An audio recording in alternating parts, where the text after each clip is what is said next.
ಕೊಪ್ಪಳದಲ್ಲಿ ಈ ಪರಿಸ್ಥಿತಿ ಆಗ್ತಾ ಇದ್ರೆ ಮಹಾರಾಷ್ಟ್ರದಲ್ಲಿ ಮಳೆ ಸುರಿದಿರುವಂತ ಪರಿಣಾಮವಾಗಿ ಕಲಬುರಗಿಯಲ್ಲಿ ಪ್ರವಾಹದ ಪರಿಸ್ಥಿತಿ ನಿರ್ಮಾಣ ಆಗೋಗ್ಬಿಟ್ಟಿದೆ. ಭೀಮಾ ನದಿಯಲ್ಲಿ ಪ್ರವಾಹ ಪರಿಸ್ಥಿತಿ ನಿರ್ಮಾಣವಾಗೋಗಿರೋದು ಜೇವರ್ಗಿ ತಾಲೂಕಿನ ಹರ್ನಾಳ ಗ್ರಾಮ ಜಲಾವೃತವಾಗೋಗಿದೆ.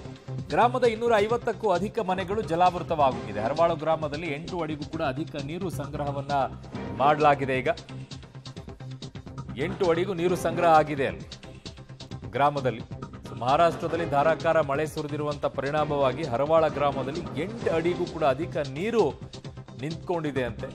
ಜನ ಪರದಾಡ್ತಾ ಇದ್ದಾರೆ. ಯಾವ ರೀತಿಯಾಗಿ ಅಲ್ಲಿ ಜನ ವಾಸಿಸ್ತಾ ಇರಬೇಕು ಅಂತ ಯೋಚನೆ ಮಾಡಿ. ಜಸ್ಟ್ ಇಮ್ಯಾಜಿನ್, ಬೆಂಗಳೂರಿನಲ್ಲಿ ಒಂದಿಷ್ಟು ರಸ್ತೆಗಳಲ್ಲಿ ನೀರು ನಿಂತ್ಕೊಂಡಾಗ ನಾವು ಹಿಡಿಶಾಪ ಹಾಕ್ತೀವಿ.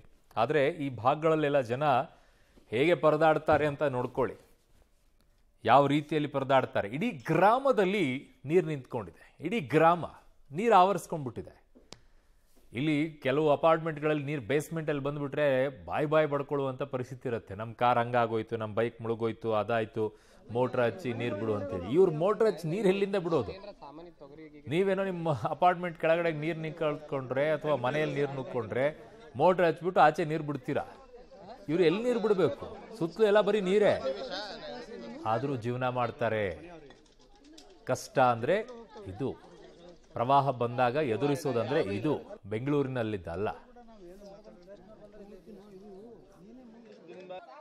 ಮಹಾರಾಷ್ಟ್ರದಲ್ಲಿ ಸುರಿದಂತಹ ಧಾರಾಕಾರ ಮಳೆಗೆ ಕಲಬುರಗಿ ಜಿಲ್ಲೆ ಅಕ್ಷರಶಃ ತತ್ತರಿಸಿ ಹೋಗಿದೆ. ಕಲಬುರಗಿಯ ಅಫ್ಜಲ್ಪುರ ಮತ್ತು ಜೇವರ್ಗಿ ತಾಲೂಕಿನ ಹಲವು ಗ್ರಾಮಗಳು ಏನಂದ್ರೆ ಸಂಪೂರ್ಣವಾಗಿ ಜಲಾವೃತವಾಗಿವೆ. ಜಲಾವೃತವಾದಂತಹ ಪರಿಣಾಮವಾಗಿ ಈಗೇನಂದ್ರೆ ಮನೆಯಿಂದ ಜನ ಏನೋ ಕಾಳಜಿ ಕೇಂದ್ರಕ್ಕೆ ಹೋಗಿದ್ದಾರೆ. ನಾವೀಗ ಸದ್ಯ ಕಲಬುರಗಿಯ ಜೇವರ್ಗಿ ತಾಲೂಕಿನ ಹರವಾಳ ಗ್ರಾಮದಲ್ಲಿದ್ದೇವೆ. ಇಲ್ಲಿ ಹರವಾಳ ಗ್ರಾಮದಲ್ಲೂ ಕೂಡ ಮನೆಗಳಲ್ಲಿ ಯಾವ ಪ್ರಮಾಣದ ನೀರು ಬಂದಿದೆ ಅಂತ ದೃಶ್ಯದಲ್ಲೂ ಕೂಡ ತಾವು ನೋಡ್ತಾ ಇದ್ದೀರಾ. ಏನಂದ್ರೆ ಪ್ರತಿ ಬಾರಿ ಮಹಾರಾಷ್ಟ್ರದಲ್ಲಿ ಮಳೆ ಆದ್ರೆ ಸಾಕು, ಈ ಒಂದು ಹರವಾಳ ಗ್ರಾಮದಲ್ಲಿ ಸುಮಾರು 250ಕ್ಕೂ ಹೆಚ್ಚು ಮನೆಗಳು ಇದೇ ರೀತಿಯಾಗಿ ಜಲಾವೃತವಾಗುತ್ತೆ.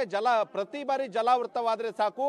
ಈ ಕಡೆ ಭಾಗದಲ್ಲೂ ಕೂಡ ನೀವು ನೋಡ್ತಾ ಇದ್ದೀರಾ, ಆ ಒಂದು ಮನೆಗಳಿಗೆ ಹೋಗದಂತಹ ಪರಿಸ್ಥಿತಿ ಈಗ ನಮಗೆ ಎದುರಾಗಿದ್ದು, ಈಗ ತೆಪ್ಪದ ಮೇಲೆ ಕುತ್ಕೊಂಡು ಈ ಒಂದು ಗ್ರಾಮ ಯಾವ ರೀತಿಯಾಗಿ ಜಲಾವೃತವಾಗಿದೆ ಅಂತೇಳಿ ನಾವು ತೋರಿಸ್ತಾ ಇದ್ದೀವಿ.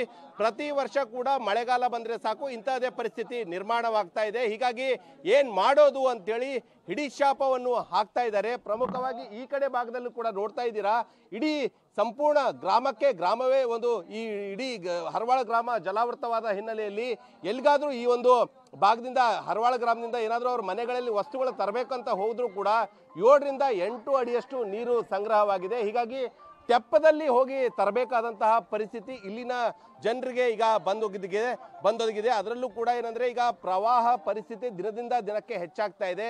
ಇವತ್ತು ಬೆಳಿಗ್ಗೆ ಕೂಡ ಸುಮಾರು ಮಹಾರಾಷ್ಟ್ರದಲ್ಲಿ ಹೆಚ್ಚು ಮಳೆಯಾದ ಹಿನ್ನೆಲೆಯಲ್ಲಿ ಉಜ್ನಿ ಜಲಾಶಯದಿಂದ 3,40,000 ಕ್ಯೂಸೆಕ್ಸ್ ನೀರನ್ನು ಈಗಾಗಲೇ ಅಲ್ಲಿಂದ ಬಿಡಲಾದ ಪರಿಣಾಮವಾಗಿ ಸನ್ ಬ್ಯಾರೇಜ್ನಿಂದಲೂ ಕೂಡ ಅಷ್ಟೇ ಪ್ರಮಾಣದ ನೀರನ್ನು ಈಗಾಗಲೇ ಬಿಡಲಾಗಿದೆ. ಈ ಕಡೆ ಭಾಗದಲ್ಲಿ ನಮ್ಮ ಕ್ಯಾಮ್ರಾಮನ್ ಕೂಡ ಒಂದು ವಿಜುವಲ್ಸ್ಗಳನ್ನ ತೋರಿಸ್ತಾ ಇದ್ದಾರೆ. ಇಡೀ ಏನಂದ್ರೆ ಗ್ರಾಮ ಯಾವ ರೀತಿಯಾಗಿ ಜಲಾವೃತವಾಗಿದೆ ಅಂತ. ಈ ಒಂದು ಗ್ರಾಮದಲ್ಲಿ ಹರವಾಳ ಗ್ರಾಮದಲ್ಲಿರುವಂತಹ ಒಂದು ದೇವಸ್ಥಾನ ಇದೆ. ಆ ಒಂದು ದೇವಸ್ಥಾನವು ಕೂಡ ಸಂಪೂರ್ಣವಾಗಿ ಹನುಮಾನ ದೇವಸ್ಥಾನ ಸಂಪೂರ್ಣವಾಗಿ ಜಲಾವೃತವಾದ ಹಿನ್ನೆಲೆಯಲ್ಲಿ ಆ ದೇವಸ್ಥಾನಕ್ಕೆ ಪೂಜೆ ಮಾಡೋದಕ್ಕೂ ಈಗ ಇಲ್ಲಿನ ಜನ ಹೋಗದಂತಹ ಪರಿಸ್ಥಿತಿ ನಿರ್ಮಾಣವಾಗಿದೆ.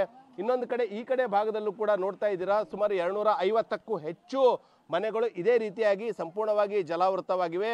ಸುಮಾರು 2 ದಿನಗಳಿಂದಲೂ ಕೂಡ ಇಲ್ಲಿನ ಜನ ಏನಂದ್ರೆ ಸಂಕಷ್ಟಕ್ಕೆ ಒಳಗಾಗಿದ್ದಾರೆ.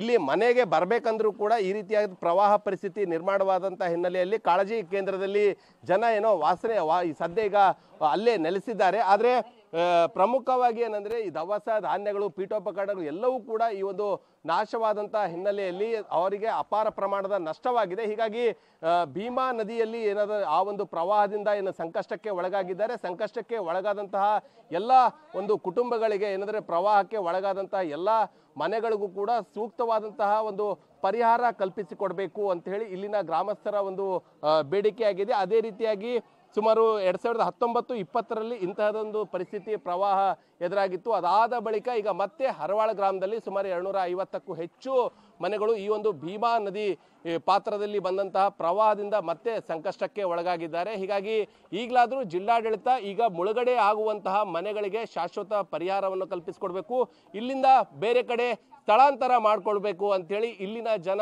ಜಿಲ್ಲಾಡಳಿತಕ್ಕೆ ಮತ್ತು ರಾಜ್ಯ ಸರ್ಕಾರಕ್ಕೆ ಆಗ್ರಹ ಪಡಿಸ್ತಾ ಇದ್ದಾರೆ. ಕ್ಯಾಮ್ರಾ ಪರ್ಸನ್ ಮನೀಶ್ ಒಂದಿಗೆ ಪ್ರವೀಣ್ ರೆಡ್ಡಿ, ಪಬ್ಲಿಕ್ ಟಿವಿ, ಕಲಬುರಗಿ.